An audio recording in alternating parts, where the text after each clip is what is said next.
Muito boa tarde.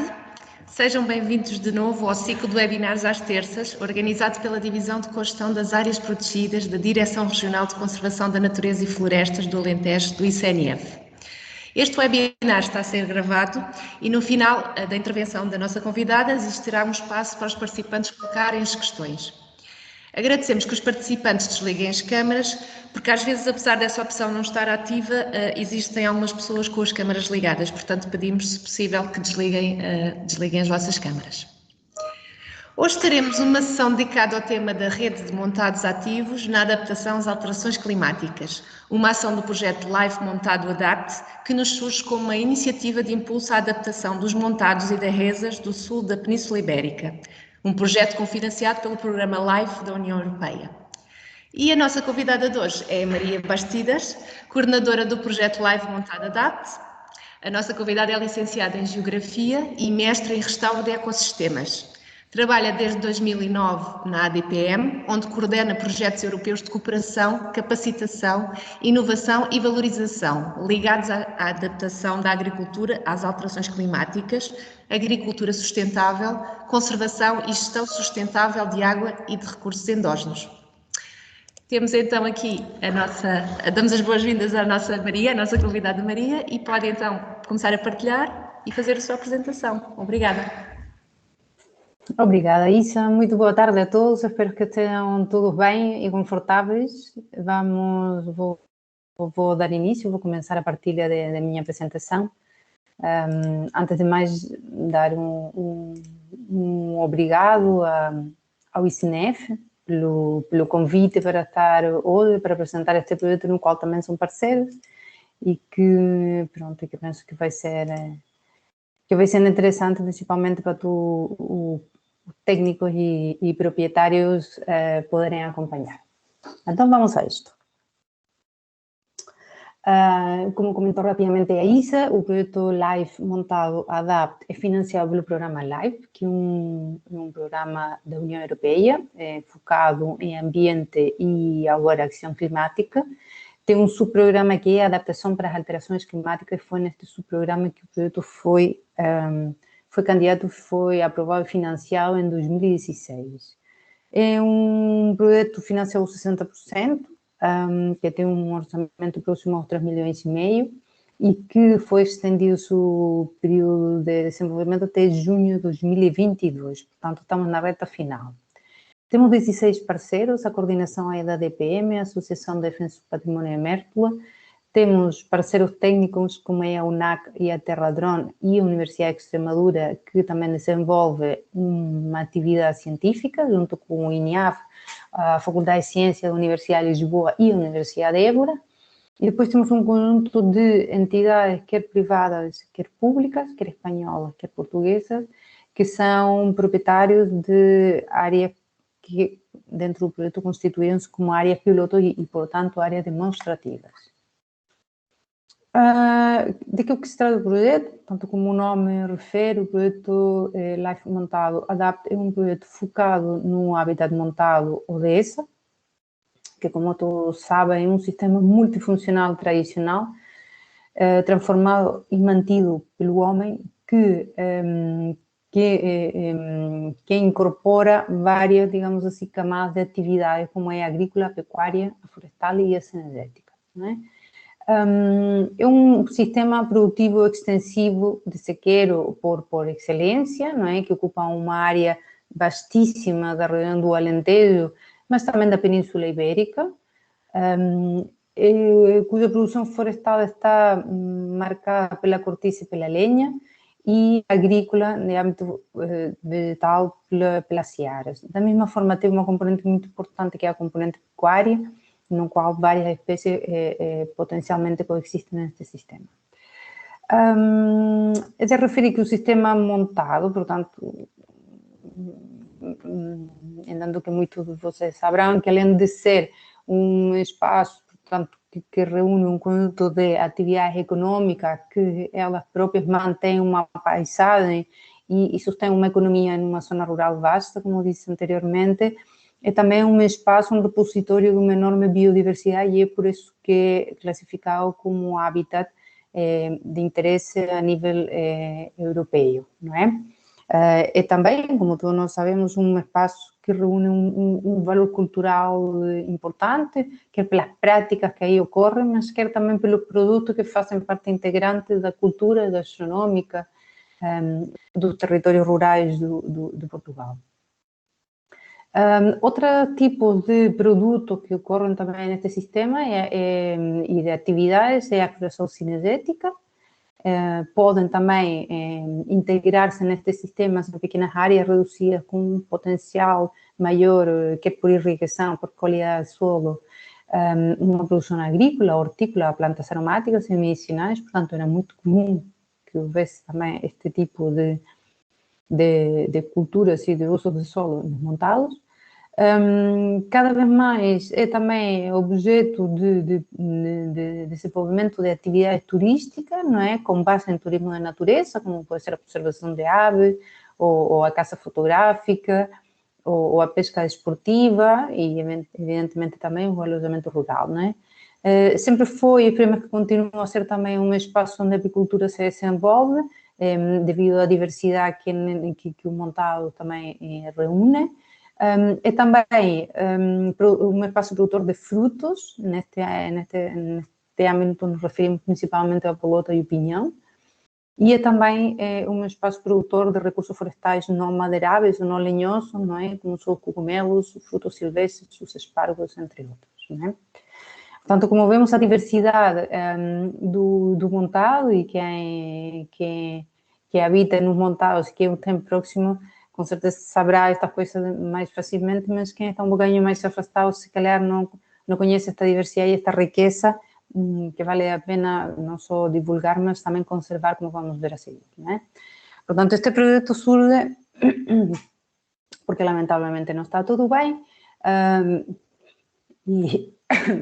e os proprietários do montado têm vindo a sentir isto. Portanto, existe o chamado declínio do montado, portanto, que manifesta-se principalmente pela mortalidade das árvores, em alguns casos de forma dispersa, em outros casos de forma mais concentrada, um processo que se tem vindo a acelerar no tempo e que é visível em muitas zonas, o que evidentemente preocupa, porque é um sistema marcado pelas quercíneas, não é? Que são árvores que levam um tempo importante em desenvolver-se e em tornar-se produtivas, não é? Portanto, o declínio é evidentemente um tema muito preocupante e foi por isso que surgiu este projeto, não é? Agora, para entendermos o fenómeno do declínio, há que entender que há um problema de base, que são as práticas desadequadas, que são um conjunto delas, mais ou menos profusa, que se tem vindo a desenvolver ou aplicar já há longas décadas, não é? Uma delas, muito importante, é a mobilização de solo, portanto, toda a perca daquele recurso vital que leva muitíssimo tempo em se ir construindo e em ser o suporte da vida, como é o solo. Portanto, as mobilizações põem em causa este recurso que é fundamental, como digo, mas também a própria gestão do arvoredo, portanto, que as podas muitas vezes excessivas ou mal feitas, danificando as árvores, às vezes também o descortiçamento mal efetuado, não é? Outras práticas relacionadas com a gestão pecuária, como pode ser o sobrepastoreio, uma má gestão, uma deficiência de rotatividade, não é? Uma alta concentração em períodos com maior tendência à compactação. Uma tendência também, muitas vezes, derivada da normativa da política agrícola comum, que tem vindo, em alguns casos, a promover uma simplificação do sistema, isto é, uma redução da sua biodiversidade, eliminando espécies que parecem não ser úteis, não é? E tudo isso, mais um conjunto que não pretendo ser exaustiva, de práticas desadequadas, tem vindo a pôr este sistema em uma condição de vulnerabilidade, portanto, tem diminuído a sua resiliência perante fatores externos, não é? De se referir que alguns fatores externos que podem vir a pôr em causa este sistema sempre existiram e fazem parte e é normal, mas existe um conjunto de outros, como são as alterações climáticas, portanto, um fenômeno já amplamente reconhecido e estudado, que vem também a contribuir para agravar as situações deste chamado declínio, não é? Dentro das alterações climáticas, existem vários elementos, que vou referir também um bocadinho mais exaustivamente a seguir, mas em termos gerais falamos da redução das chuvas, da sua concentração, de ondas de calor, redução do níveis freáticos, em particular. Pronto, tudo isto provoca, como digo, então, um declínio do montado. Há que ter em consideração que o Portugal, desde 1960 ao mais ou menos 1990, tinha um mapa como é aquele que está aqui, essa imagem que está ao lado esquerdo, em termos de índice de aridez, no qual o chamado semiárido concentrava-se no extremo sul e nas zonas muito fronteiriças, digamos assim, muito perto da fronteira, exceção do Baixo Alentejo, onde ele se estendia até a metade do continente, né?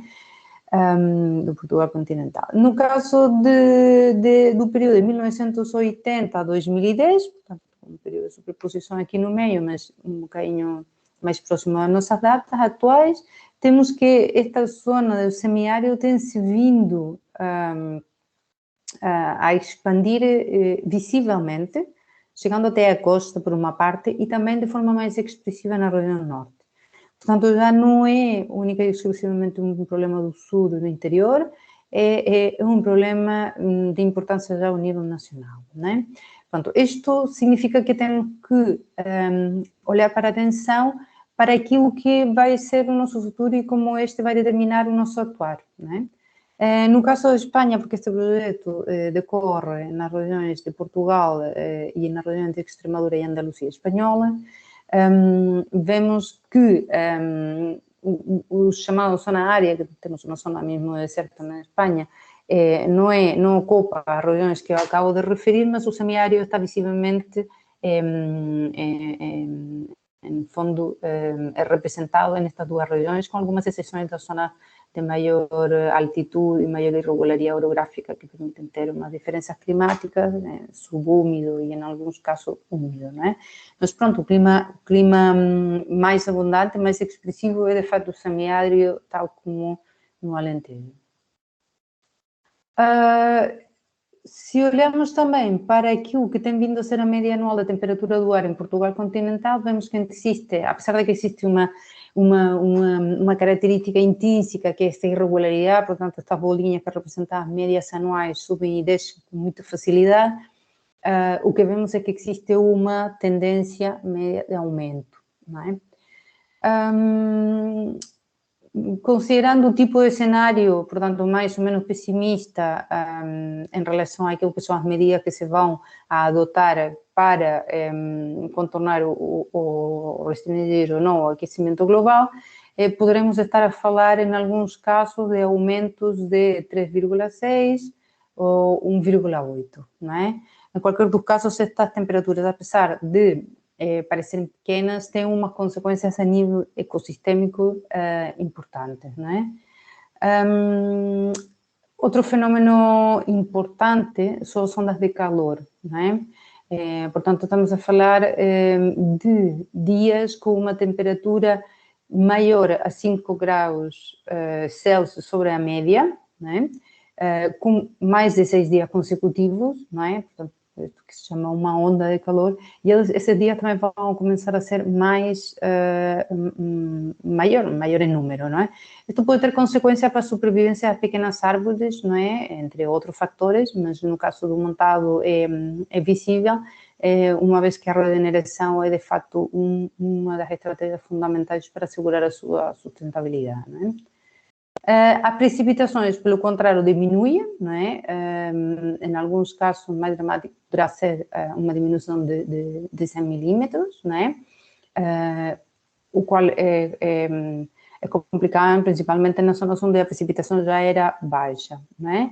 Mas, se calhar, ainda mais preocupante é o fato da diminuição dos dias de chuvas, ou seja, as chuvas se tornarem cada vez mais concentradas no tempo, o que faz com que exija dos nossos sistemas uma maior eficácia para a sua conservação e absorção ou não só teremos menos água, como também menos água efetiva, menos chuva efetiva, né?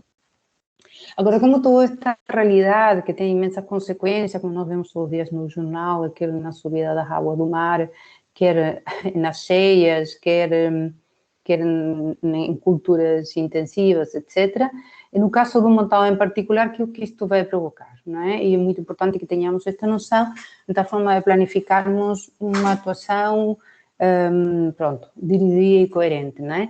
Portanto, um aspecto que já temos vindo a assistir é o aumento do declínio da mortalidade das árvores, não é? O que isto significa? Que no clima futuro se prevê um aumento da evapotranspiração, uma diminuição da disponibilidade de nutrientes, uma diminuição do vigor das árvores, como temos visto, uma menor resistência a pragas e doenças, as quais também vão ter ciclos alterados por este efeito de diminuição das geadas, por exemplo, não é? E de aumento de temperaturas amenas, não é?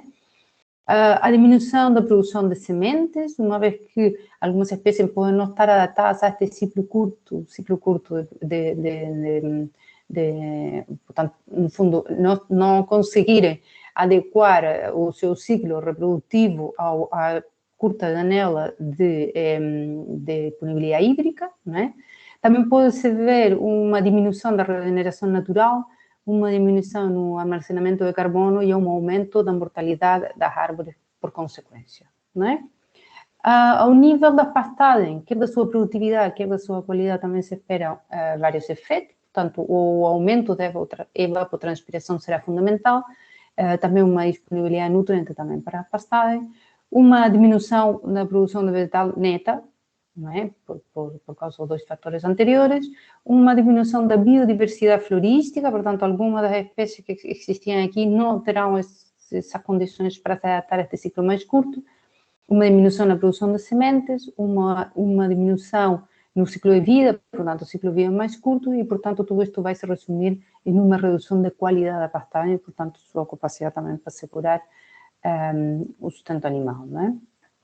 Em termos de produção animal, que o que as alterações climáticas vão provocar, portanto, um aumento do estresse térmico e hídrico animal, não é? Por uma maior exposição ao sol, a temperaturas elevadas e uma redução, eventualmente, dos pontos de água, portanto, que vai ser um dos desafios dos gestores pecuários no futuro. Uma diminuição da alteração na dieta, não é? Devido por uma parte ao requerimento, não é? Considerando a maiores temperaturas, mas também as alterações da disponibilidade de alimento, não é? Uma diminuição da produção vegetal, do tempo de pastoreio, não é? Um aumento das doenças infecto-contagiosas e um aumento no ciclo do parasita. Portanto, da mesma forma, no âmbito animal, já se tem vindo a estudar e identificar que, de facto, os parasitas têm vindo a sofrer algumas alterações perante estas alterações climáticas, o que vai exigir uma monitorização mais constante e uma adaptação também àquilo que vão ser as variações futuras.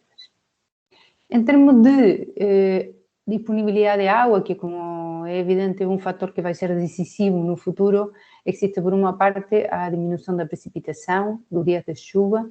Isso vai provocar uma menor infiltração no solo, uma menor acumulação dessa água no solo, um menor armazenamento do solo, uma diminuição, portanto, do nível dos lençóis freáticos e um fator muito importante é também a diminuição na qualidade da água. Isto, evidentemente, tem muitas consequências para a gestão pecuária, mas também para toda a vida, não é? Em termos de solo, o que vamos ver é que o aumento de eventos meteorológicos extremos, não é? Portanto, como são chuvas concentradas, aumentos de temperatura, eventos de temperaturas altas somadas a ventos intensos, não é? Vão provocar uma diminuição no coberto vegetal, né? O que vai trazer como consequência um aumento da erosão, quer hídrica, quer eólica, um potencial aumento de inundação por estas chuvas concentradas e menor coberto vegetal, uma diminuição na matéria orgânica e um aumento na compactação do solo.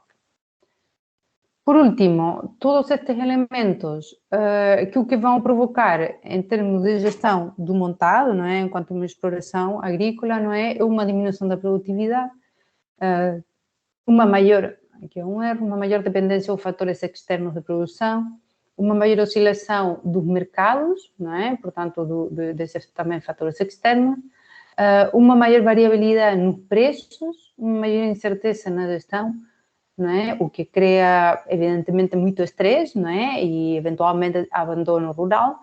Uma diminuição da mão de obra qualificada, que já é uma realidade muito difícil de encontrar nas explorações de mão de obra. E, portanto, em resumo, uma diminuição da rentabilidade. Pronto, o projeto ao longo destes anos e partindo desta realidade, uma das primeiras coisas que fez foi o desenho e a implementação de 12 sistemas integrados de gestão do montado, que nós chamamos. Portanto, neste processo de desenho dos SIGMES, foram desenvolvidas umas fichas climáticas para cada uma das 12 áreas piloto do projeto, na qual se identificava o clima futuro e os principais elementos a ter em consideração para o desenho. Foi feito um desenho com proprietários, não é, de cada uma das explorações. Em duas das áreas piloto foi também desenvolvido em paralelo um SWAP, portanto, é um modelo aplicado pela Faculdade de Ciências da Universidade de Lisboa para, no fundo, traçar cenários, não é, da datação. Foi também desenvolver um conjunto alargado de capacitações para técnicos agricultores em umas vastas áreas de interesse do montado, portanto, falamos de melhoramento de pastagem, de produtos florestais não lenhosos, de turismo agrícola, de poda, de problemas sanitários, de políticas, etc. Ok?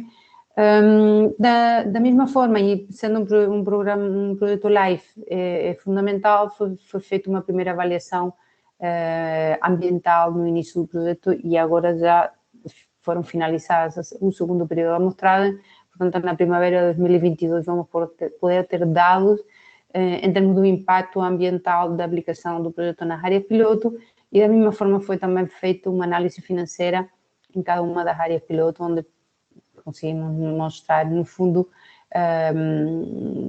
por uma parte, qual é o interesse, não é, de fazer um investimento, quais são os investimentos que podem ter maior retorno, quais são os investimentos que não têm um retorno muito assegurado, como são todos os investimentos florestais a longo prazo, e, portanto, isso também servirá para uma outra etapa que tem a ver com as políticas que falarei mais em frente. Outra ação que foi feita no produto tem a ver com uma campanha de marketing, onde foi desenvolvida uma brochura intitulada Sabores do Montado Sustentável, junto com a certificadora PEFS Espanha, onde se fala de todos os produtos que saem deste sistema rico que é o montado IADS. Foi feita também uma plataforma que acolhe informação interessante neste aspecto, um conjunto de imagens que pretende mostrar um bocadinho todo esse potencial. E, por último, um vídeo que o que mostra no fundo, este conceito de a vida no montado, que, no fundo, é também a vida nas zonas rurais e a futuro para este território, que é aquilo que também o projeto pretende fazer. Espero que algum de vocês tenha tido a oportunidade de participar do Dias Aberto, portanto, acaba nesta quinta-feira última na Espanha, Casalla de la Sierra, quem quiser participar ainda temos inscrições abertas. Dias abertos foram 3 dias abertos em cada uma das áreas pilotos, onde abrimos as portas das propriedades. Os agricultores esmeraram-se muito em apresentar tudo aquilo que tinha vindo a ser feito durante estes 5 anos de projeto. Tivemos espaço de discussão técnica, de informação, de troca de experiência, de visita ao campo, e pronto, foi um espaço muito rico para quer para aprendermos, quer para capacitarmos de forma informal. Da mesma forma, foi também aplicada em 2 das áreas piloto a certificação florestal PEFS, que foram aquelas que manifestaram interesse, algumas já tinham. De referir que identificamos 2 modelos, portanto, uma foi a nível individual e outra foi a nível grupal, portanto, essa informação também está disponível no âmbito do projeto. Também temos vindo a trabalhar e continuaremos naquilo que são as propostas de política, portanto, fizemos contributos a título do projeto naquilo que foi a primeira escutação da PEPAC. Continuamos a trabalhar nesse sentido para tentar, de facto, perceber quais são os constrangimentos que impedem a adaptação por parte do agricultor, que alguns serão financeiros, mas outros são, muitas vezes, de âmbito, digamos assim, burocrático normativo, não é? Por último, também fizemos, e não por isso menos importante, uma atividade muito interessante, que são atividades de educação ambiental. Portanto, fizemos um conjunto de manuais com atividades para ser promovidas pelas escolas, para aproximar-se ao montado, valorizar e promover a sua conservação, não é? E a sua utilização e usufruto, não é? E fizemos um conjunto de dias abertos nas próprias áreas piloto, onde com um painel, como podem ver nesta foto, apresentamos aquilo que é o montado, de onde é que o montado vem, como é que o montado pode variar, quais são os seus valores naturais, quais são os produtos que podemos obter de lá. E um conjunto de outras ações, como nós chamamos de medidas de adaptação, que são instalação de caixas-ninhas, reflorestação, etc. Por último, fizemos também um concurso muito interessante, que será brevemente divulgado, um jogo criado por uma escola que participou no projeto. Pronto, mas o dia de hoje é para contar-vos principalmente aquilo que é este Sistema Integrado de Gestão do Montado, não é? O Sistema Integrado de Gestão do Montado é basicamente uma abordagem a nível de exploração, não é? O que nós temos verificado é que a tendência normativa leva a um olhar sectorial do montado que está muito longe de ser aquilo que é a realidade e aquilo que é a necessidade. Portanto, o que o projeto propõe é que o montado seja visto como uma sobreposição, portanto, como um verdadeiro sistema silvoário pastoril, no qual as gestões têm que se interligar e têm que se articular, não é? Nós separamos 5 elementos, portanto, o arvoreio, a pastagem, a água, o solo e a rentabilidade, e são eles trabalhados em conjunto, não é? O objetivo, e quando decimos este trabalho, é o objetivo final da adaptação a alterações climáticas, mas entendendo que esta adaptação tem que ser no âmbito social, ambiental e econômico. Ok? Portanto, este projeto que pretende dar um impulso à adaptação, portanto, criar um movimento de adaptação entre os proprietários e os gestores do montado e dessas de Espanha e de Portugal, tem estas 12 áreas que, como comentei, são áreas piloto, mas são, em especial, áreas demonstrativas. Okay? Temos aqui um exemplo de um mapa, este na verdade para baixo, daquilo que foi o desenho de um sistema integrado de gestão do montado. Como vocês podem ver, são sistemas de planificação com dados, em que se tenta perceber quais são as maiores potencialidades de cada uma das zonas, identificar quais são as estratégias de adaptação que cada zona pode ter e o potencial que pode ter. E, portanto, como podem imaginar, são os 12 signos diferentes, não é? Diferentes porque partem de uma realidade diferente. Nós temos áreas pilotos desde a zona de Plasencia, na Espanha, até o litoral alentejano, não é? Passando por Andaluzia. Então, temos uma área muito vasta. São também áreas diferentes em termos de gestão, algumas privadas e outras públicas, algumas mais focadas na produção florestal e outras pecuária, e com diferentes visões daquilo que querem os proprietários, não é? Portanto, tudo isso dá um ponto de partida diferente. Agora, existem 5 elementos que são, sem dúvida, transversais a todos eles, e é sobre isso que eu gostaria de focar-me. Portanto, o primeiro é a importância da diversificação da produção vegetal com alternância de estratos, culturas e variedades. Isto é, a produção vegetal tem vindo a ser dominada pelas quercíneas, não é? E tem-se vindo a esquecer os outros estratos, à exceção de algumas pastagens forradas, não é? O que o produto promove é que sejam restituídas aquelas que são as diferentes camadas naturais deste hábitat montado, que lhe vão otorgar uma maior resiliência ao sistema, não é? Uma maior diversidade, e vão também elas ser um atrativo para todo aquilo que é a fauna auxiliar, que também pode vir a melhorar as condições deste sistema, não é? Por outra parte, muita atenção naquilo que são as variedades e também a diversificação de algumas culturas que, num contexto de alterações climáticas, portanto, de redução de temperatura, podem vir a ser fundamentais para a sustentabilidade deste sistema a longo prazo. O segundo ponto é a manutenção deste sistema silvio-agropastoril, é dizer, nenhum destes três elementos é dispensável, é importante que façam todos parte, que sejam integrados, que sejam rentáveis e que funcionem.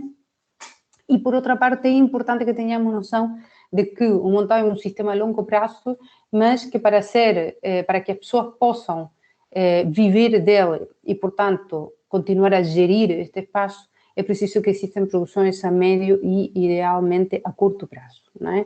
E daí a tal utilização de outros usos de solo e outras culturas que podem vir a dar um retorno complementar, não é?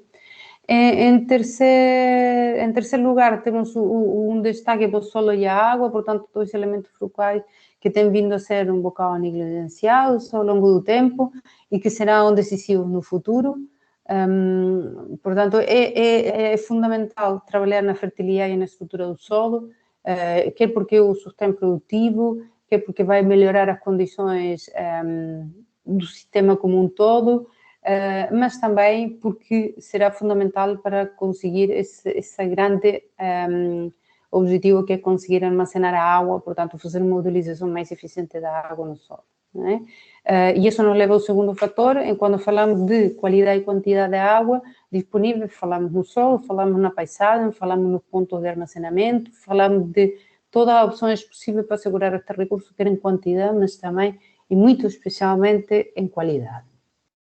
Um quarto ponto é a salvaguarda e a melhoria das funções da biodiversidade do montado, portanto, falámos no início que este é um sistema que é um habitat protegido, portanto, apesar de ser um sistema produtivo que acolhe populações, atividade econômica, etc., é também a casa de muita diversidade, quer vegetal, quer animal, e é importante que a interação não comprometa esta complexidade estrutural deste sistema, que é fundamental para o próprio sistema funcionar, não é? Por último, e não por isso menos importante, tudo isto tem que ser economicamente viável.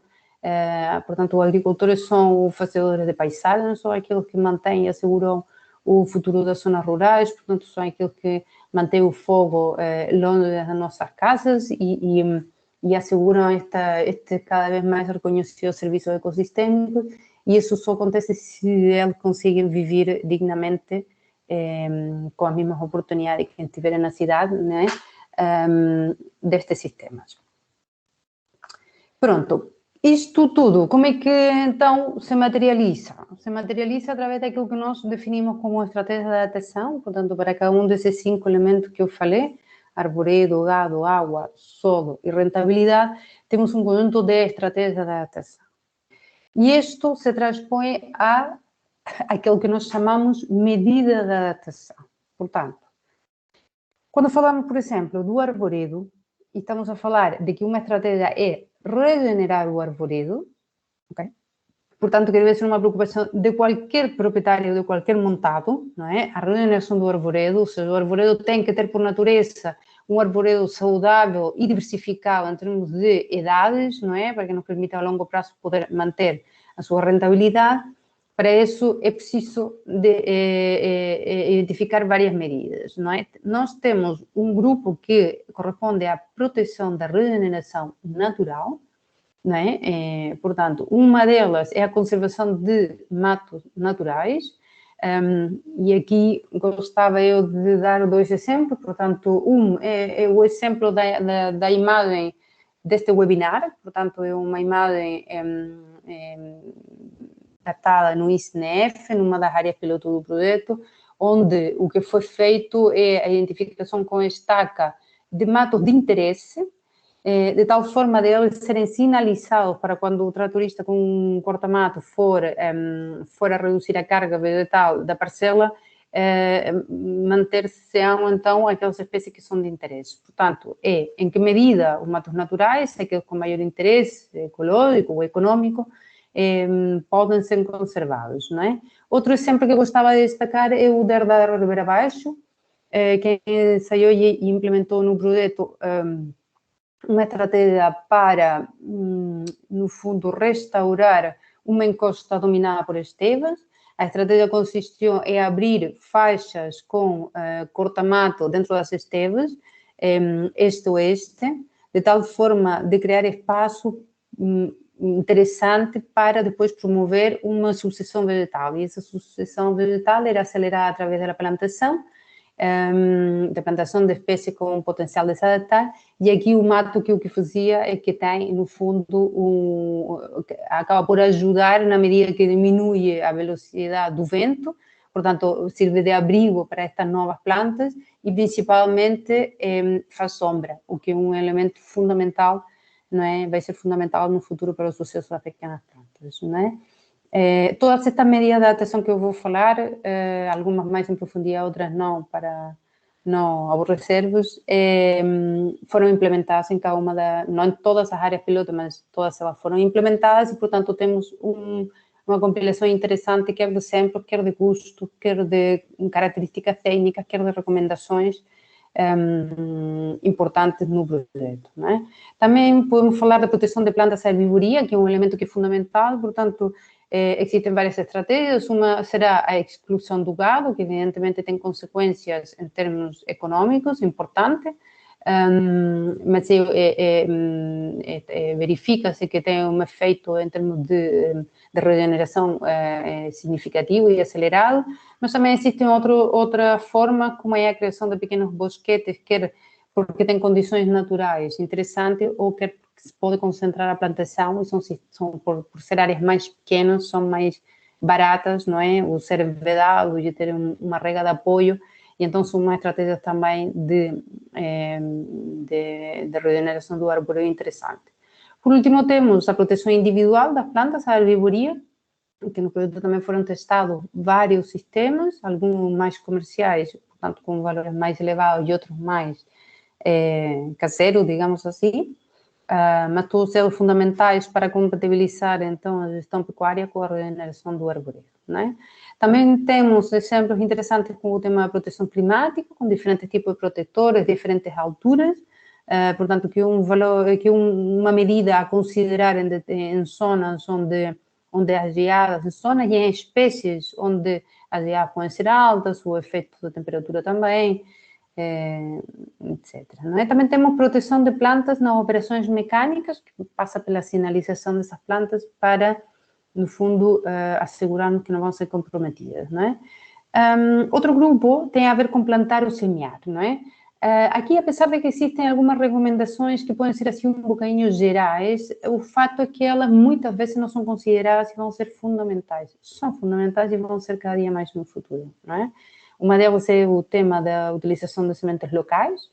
Portanto, vai ser fundamental a seleção de espécies de sementes, não é? De variedades, não é? Com uma procedência similar ou levemente mais adversa do local onde vão ser plantadas, não é? De tal forma de assegurarmos a sua rusticidade e sobrevivência em condições climáticas mais agrestes que se prevê no futuro. A utilização de plantas que sejam certificadas, mas quer pela própria qualidade da planta, que é fundamental, portanto, o exercício de plantação é um exercício caro, não é? Caro porque existe um tema de logística, de uma mobilização de solo, de um exercício de levar água, portanto, é um esforço que é caro, o mais barato aí é a planta, portanto, a qualidade da planta vai ser determinante para que esse esforço, de fato, valga a pena, não é? Quer o desenvolvimento da planta, quer aéreo, quer radicular, mas também temos muita atenção na qualidade do substrato, temos a certeza que não trazemos, não importamos doenças, como pode ser a própria fitóftora, no material a plantar, e daí a importância de utilizar estas plantas certificadas, não é? Que já agora, em caso de sinheros, sobreiros e pinheiros, é uma obrigação, não é? Por outra parte, temos o uso de técnicas de retenção da água, isso também vai ser fundamental.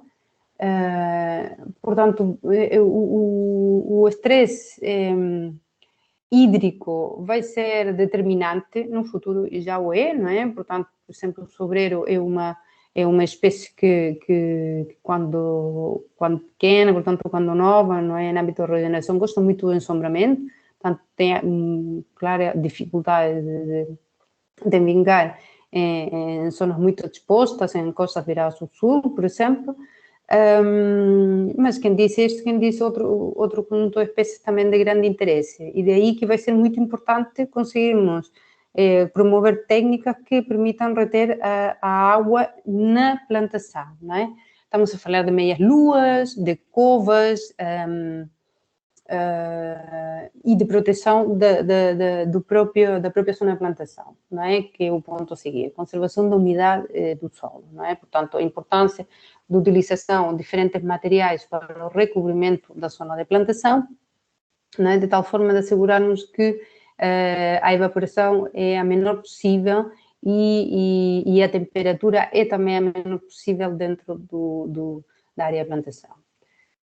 Vai ser também fundamental a utilização de espécies adaptadas ao microclima, portanto, este é um elemento que vamos ter que incorporar mesmo na gestão florestal, portanto, não se pode olhar para o território, para o terreno, como se fosse duas dimensões, não é? O terreno tem 3 dimensões, portanto, tem relevo, tem costas viradas ao sul, ao norte, tem zonas mais secas, com menor profundidade de solo, tem zonas mais baixas, com uma profundidade de solo maior.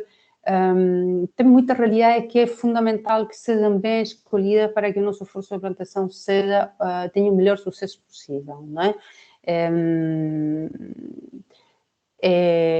Pronto, mais. Plantações em locais protegidos por arbustos. Os arbustos podem ser, de fato, uma ferramenta muito útil. Temos alguns exemplos, como o trata-ego, por exemplo.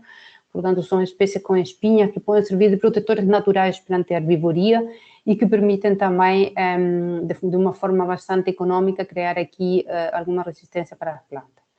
E, por último, neste grupo, temos a rega de apoio inicial, que nós temos verificado que é decisiva, em muitos casos.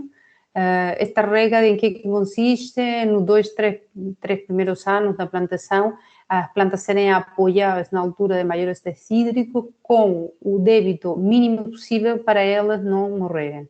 Portanto, daí é que é uma rega de apoio, não é?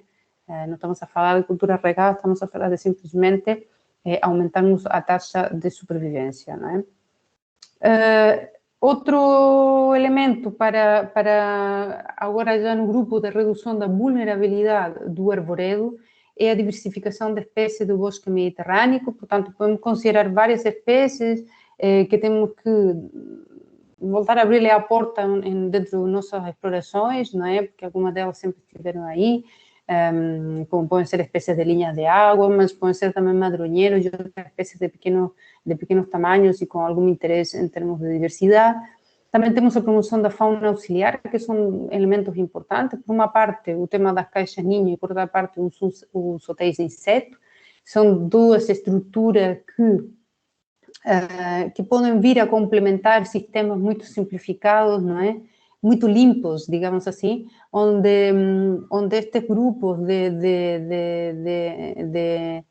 de fauna auxiliar têm deixado de ter espaço, não é? Eles serão fundamentais para o controle de pragas, não é? Ao consumir insetos, como se pode ver aqui na imagem embaixo, e é de todo recomendável utilizar estes sistemas, no fundo, para restituir ou contribuir para a restituição dos equilíbrios naturais, não é? Dentro da promoção da vitalidade do arvoredo, temos 2 elementos, um relacionado com o diagnóstico e controle de doenças e o outro de pragas. São 2 elementos que são fundamentais, são boas práticas de um montado mesmo sem alterações climáticas, nós não quisemos deixar de incluir aqui, porque cada dia se vão tornar mais importantes, porque as alterações climáticas acrescentam um elemento de fragilidade e vulnerabilidade do sistema. Portanto, cada vez é mais importante que os proprietários estejam muito atentos e informados sobre estes potenciais perigos para o montado, para tomarem atitudes de formas atempadas, não é? E corretivas, não é?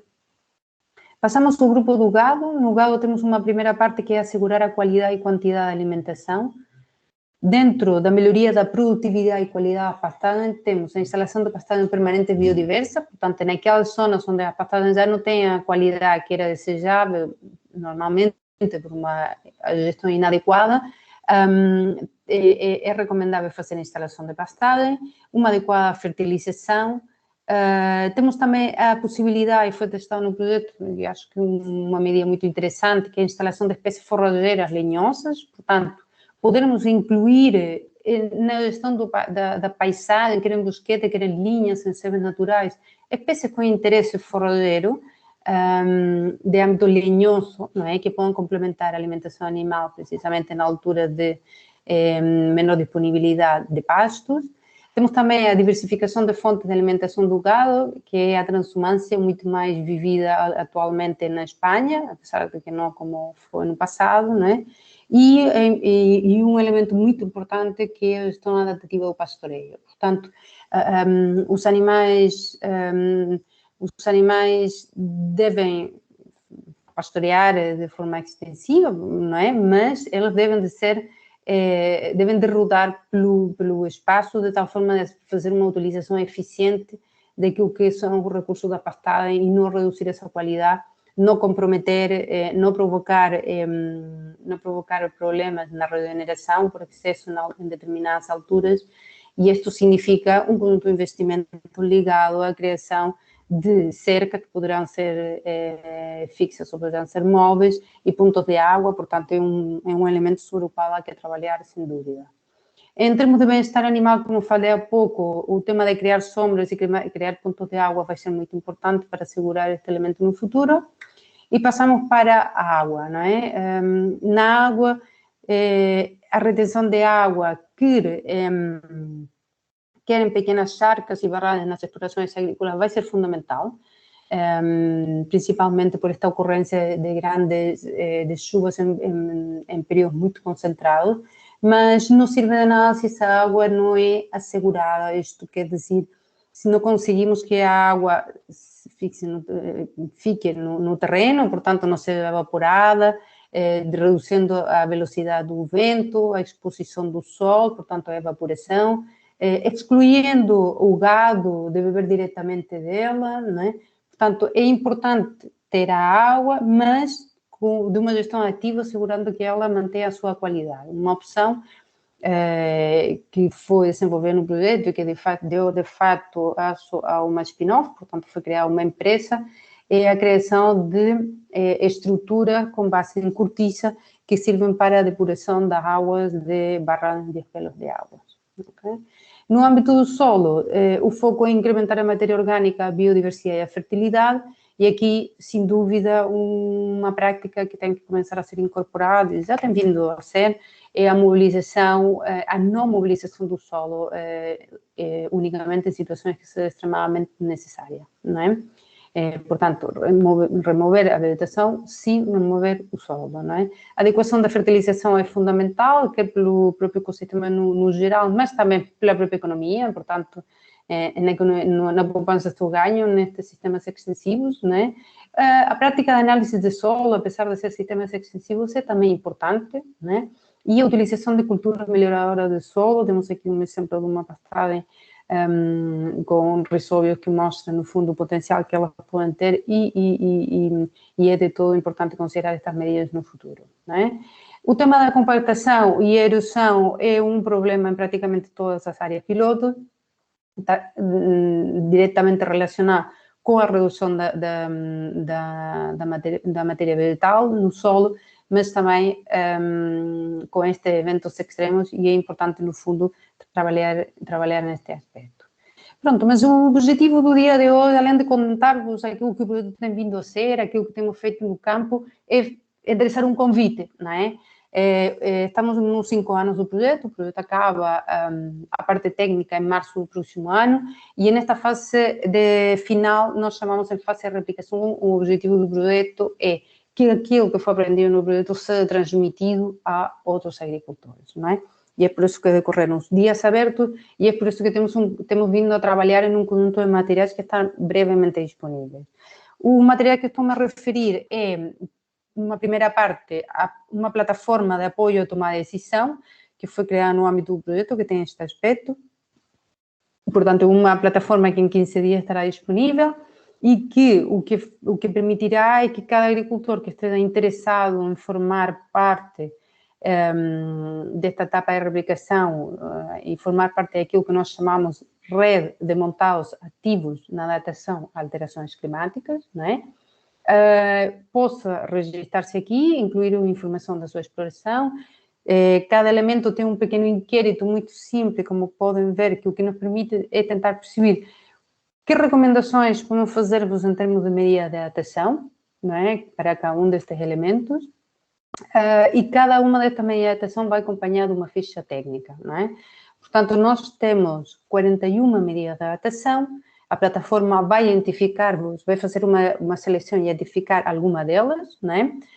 As fichas técnicas vão consubstanciar com conteúdo interessante, como o porquê aplicar essa medida, qual é o contributo para a adaptação a alterações climáticas, onde deve ser implementado, como se deve implementar, e também tem um conjunto de espaço para outros recursos para saber mais, não é? Em vários idiomas do projeto. Como podem ver aqui embaixo, também tem um link para um vídeo. Por quê? Porque o projeto desenvolveu 41 vídeos, cada ficha é acompanhada de um vídeo que foi criado no projeto, que tem entre 3, 4, 5, 6 minutos, que compila as experiências e depoimentos dos agricultores do projeto. Eu tinha pensado mostrar-vos aqui um deles, mas não vou fazer porque estamos um bocadinho curtos de tempo. Mas terão acesso a todo aquilo que quiserem, e por forma também incentivamos aqui o despontar deste movimento. O ICNF, em especial o Viveiro de Valverde, vai facultar 100 plantas para os primeiros 100 agricultores que tenham interesse em replicar. O objetivo, de fato, é criarmos aqui um impulso para a implementação de ações concretas no campo, nestes montados, não é? De tal forma de começarmos este processo de adaptação. Quem fizer parte desta rede tem acesso a apoio técnico do projeto, portanto, somos muitas entidades que estamos envolvidas no projeto, com diferentes níveis de conhecimento, em diferentes temáticas, e isso estará todo disponível para quem quiser fazer parte da rede. Também será possível visitar, de forma articulada, evidentemente, as 12 áreas piloto demonstrativas do projeto, quer em Espanha, quer em Portugal, e ter acesso a outras informações relevantes, como podem ser certificações florestais, listagem de espécies, modelos de negócios, apoios financeiros, etc. Portanto, antes de concluir, deixo-vos aqui os canais de comunicação do projeto, página web, newsletter, temos Twitter, Facebook e YouTube. Acompanhem o projeto naquelas que são as vossas redes sociais favoritas e pronto, e fiquem informados. Da minha parte é tudo. Muito obrigada a todos pela paciência. Muito obrigada, Maria. Temos então a altura das questões, portanto, os participantes poderão agora colocar as questões, podem fazê-lo de forma oral e para isso deverão colocar a mão no ar, mas também podem fazê-lo por escrito. Creio que já temos aqui uma mão levantada. Eu vou dar a palavra então a Alexandre Pereira, que levantou a mão. Vou permitir o microfone e a câmara. Portanto, creio que já poderá colocar a sua questão, Alexandre. Consegue fazê-lo?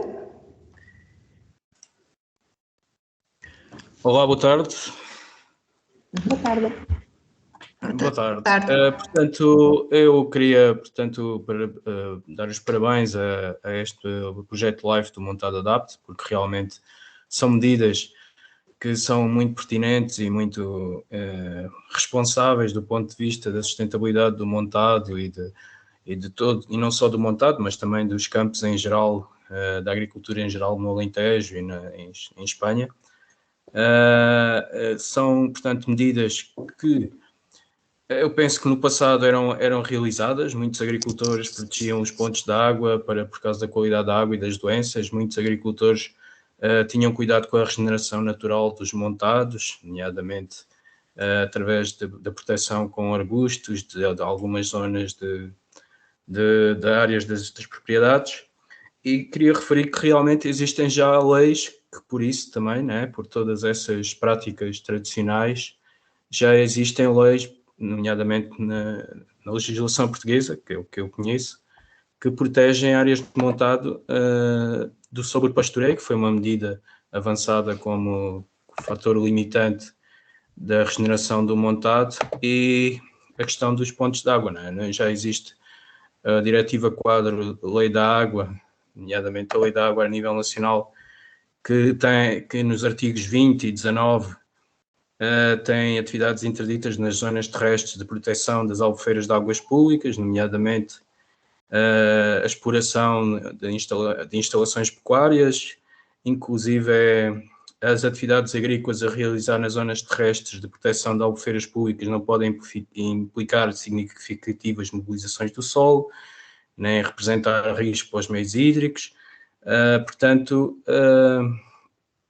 inclusive na Rede Natura existem os planos de ordenamento, inclusive em parques naturais, têm medidas limitantes contra o pastoreio extensivo, e o que se vê na realidade é que em todo o Alentejo existem pastoreio em todas as barragens, praticamente, de abastecimento público, inclusive em zonas de Rede Natura 2000.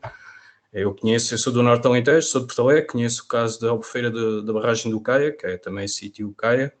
Sei o caso da albufeira de Póvoa e Meadas, que está em pleno Parque Natural da Serra de Samamed, e, portanto, no plano de ordenamento da Serra de Samamed, esse pastoreio também não devia acontecer, não é limitado, assim como portanto, o controle de matos. Conheço também o caso de Montargil, que está no sítio Cabeção, né? Foi referida aí a Mata Nacional do Cabeção como uma das zonas intervencionadas, e todas essas situações podiam ser prevenidas se fosse aplicada a lei, simplesmente. Entretanto, eu gostava também de perguntar se estas medidas, se a doutora Maria Bastidas acha que estas medidas podiam ser aplicadas na nova PAC que está em discussão, portanto, neste momento, a nível europeu, ou seja, se era execuível propor essas medidas do montado ADAPT a iniciativas ou a fundos, a subsídios, que promovessem, portanto, a proteção dos montados, a regeneração dos montados, a sementeira direta, não é? Que evitava também muita mobilização do solo, e pronto, e gostava de saber qual era, portanto, a vossa pensamento em relação a isso.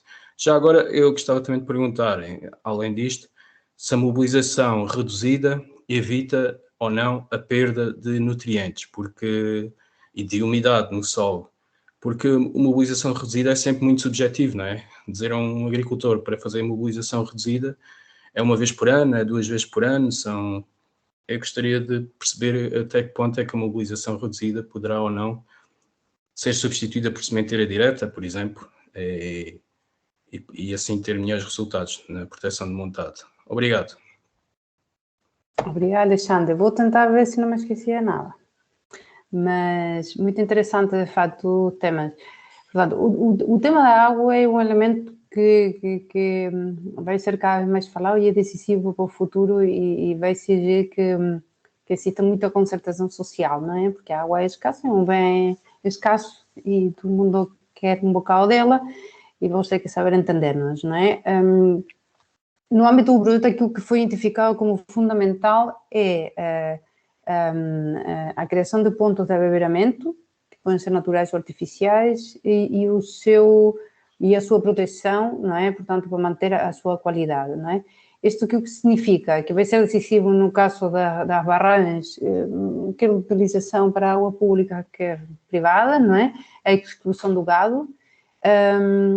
Mas é muito importante para este tipo de coisas criar alternativas, não é? Portanto, agricultores pecuários que têm estes territórios extensivos vivem do gado. Se não for o gado, não estiver o gado presente, não permite assegurar rentabilidade. Portanto, a pecuária extensiva é fundamental, mas ela não só tem custos para o ambiente, mas também tem um grande potencial, e é também ela construtora de paisagem, adubadora. Portanto, os animais têm um papel fundamental, só que tem este sinal de que quando elas entram à água para beber, elas também põem o seu dejeito, e isso tem que ser de tudo evitado, e é do interesse do próprio agricultor evitar essa circunstância, não é? Isso se evita com criação de redes, as redes são caras, com criação de espaços de bebedouro também são caros, E então, isto leva-me aqui a uma das perguntas, que é o cabimento para medidas de políticas e de apoio econômicos e financeiros para a manutenção do montado. Muitos deles já têm, muitas das medidas que nós falamos sobre têm, algumas não precisam de ter apoio para simplesmente acontecer, mas há outras que são decisivos, os apoios, por duas vias, não é? Por uma, para desincentivar más práticas, e por outra, para incentivar, sim, boas práticas, não é? Em termos das mobilizações de solo, de fato, a mobilização mínima é um conceito que deixa muita margem de jogo, digamos assim. No âmbito do projeto, nós o que temos feito é não mobilizar, com exceção de situações específicas, não é? A sementeira direta não é uma falha que funciona em todos os tipos de solo, portanto, se é possível, é evidente que tem que ser utilizada, se não é possível, terá que ser de modo tradicional, mas uma mobilização de solo para uma instalação de uma pastagem é uma mobilização que não deveria durar, não deveria voltar a fazer daqui por 20 anos, não é? Portanto, se forem escolhidas uma pastagem, uma variedade que esteja adequada ao seu local e à realidade climática, não é? Portanto, a coisa sempre tem muito matiz, muito senão, mas sim, resumindo e concluindo, a água é fundamental, a mobilização terá que ser a mínima possível e o financiamento terá que ir no reforço destas medidas e desta visão integral e sustentável do montado. Muito obrigado. Obrigado. Obrigada também. Temos já aqui algumas questões por escrito que vou passar, portanto, a ler. Temos um convidado que não está identificado, questionou, foi depois respondido pelo Biano Santos. Boa tarde, como foram estabelecidas as áreas de piloto? É possível nesta fase aderir ao projeto? Obrigada. Se a Maria puder esclarecer este ponto melhor. Sim. Então, as áreas pilotos foram, e por norma, tinham que ser identificadas à altura da candidatura. Portanto, foram selecionados um conjunto de áreas pilotos que já eram conhecidas pelos técnicos e as entidades que fazem parte do projeto, e foi assim como se chegou a esse número. Participar dentro do projeto nesta altura é mesmo isso que nós procuramos, portanto, nesta etapa de replicação, nós estamos a passar portanto, quem não participou no Dias Abertos pode ainda continuar a participar no projeto, só tem que notificar o seu interesse e assim que a plataforma estiver disponível, nós enviamos o acesso. Quando entrar a plataforma, já tem aí os seus dados e já nós contactaremos para saber o que é preciso para avançar na implementação. Quer a disponibilização das plantas, quer algum apoio técnico específico, se quer visitar alguma medida de adaptação concreta no campo, para discutir com o agricultor o que funcionou melhor, o que não, etc. Portanto, todas essas possibilidades vão estar abertas e vão estar disponíveis agora no breve e curto espaço de tempo. Obrigada, Maria. Temos Jorge Valente, que questiona que indicadores para a monitorização dos resultados e quem irá fazer? Portanto, o INEAV fez uma interpretação primeiro na ocorrência de Phytophthora, que não constitui indicador, porque, como sabem, não é possível fazer uma alteração num curto espaço de tempo, mas sim na população de risóbios, que foi um dos elementos que eles analisaram. Depois a Universidade de Évora, com uma equipa bastante alargada, fez análise e monitorizou, portanto, o solo em vários parâmetros. A biodiversidade, avaliada na diversidade, portanto, de pastagem, por uma parte, de avifauna, por outra, de regeneração, por outra, e sem dúvida também a escapar aqui alguns elementos, mas são, de fato, vários estudos e várias equipas que estiveram já no campo e agora encontram-se a processar a informação, quer no laboratório, quer nos próprios relatórios. Estarão todos disponíveis no primeiro trimestre de 2022. A Patrícia Galante tem duas questões. Boa tarde, gostaria de saber se no controle da vegetação espontânea foram utilizados outras alfaias para além do corta-mato. E quais as técnicas utilizadas, quer para a instalação das sementeiras das pastagens e para a manutenção das caixas ninho? Muito agradecida. Então, motorroçadoras manuais, não é? Ou seja, motorroçadora é na linha e corta-mato na entrelinha, não foi mais que isso. Corta-mato pode ser de correntes ou pode ser de martelo, mas isso dependerá da vegetação existente e, digamos assim, da sua resistência. Depois, a outra pergunta, manutenção da caixa ninho. Técnicas utilizadas quer para a instalação das sementeiras das pastagens e para a manutenção das caixas ninho. A manutenção da caixa ninho tem a mesma técnica, é só tirar a caixa e limpar, não é? Portanto, foi feita a instalação da caixa ninho corresponde com aqueles elementos que correspondem, portanto, evitando o vento, não é? Portanto, com uma cuidada de exposição solar, depois em altura e tal, fazer o acompanhamento da sua ocupação para ver o sucesso, no fundo, da medida, e depois que de um ano para outro ela tem que ser tirada e tem que ser limpa de forma a serem ocupadas, não tem assim grande técnica. Ok? No caso da instalação de pastagem, como falamos há pouco, sempre que foi possível foi feito com sementeira direta, e em outros casos, quando estamos a falar de que eram zonas que já estavam, por exemplo, que eram só ocupadas por esteva, então foi mesmo utilizado, pronto, uma mobilização da vegetação do ganho mais profunda, digamos assim. Ok? Mas maiores detalhes sobre cada uma das medidas e em cada uma das zonas estarão disponíveis no projeto. Se alguém tem um interesse específico, por exemplo, este tema da pastagem é muito interessante em variedades que foram implementadas, não é? Isso vai ser decisivo para o futuro, para rentabilizar o investimento, não é? Essas informações podem ser todas dadas. Também deixámos aqui nos comentários a página web e depois também enviaremos mais alguns dados também para quem esteja interessado em integrar o projeto, enviaremos também mais tarde. Não sei se haverá mais algumas questões orais, ou parece-me que não. Vamos só aguardar mais uns segundos.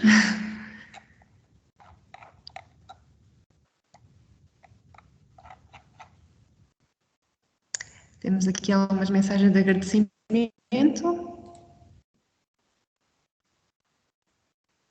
Bem, creio que para já não haverá mais questões.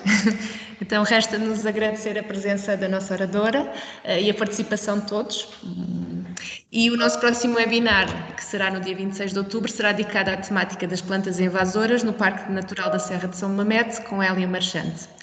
Uma vez mais, muito obrigada a todos, uma boa tarde, boa semana de trabalho e até à próxima terça-feira. E obrigada a Maria também. Obrigada a todos pelo convite. Fiquem bem. Até em breve. Obrigada, boa tarde.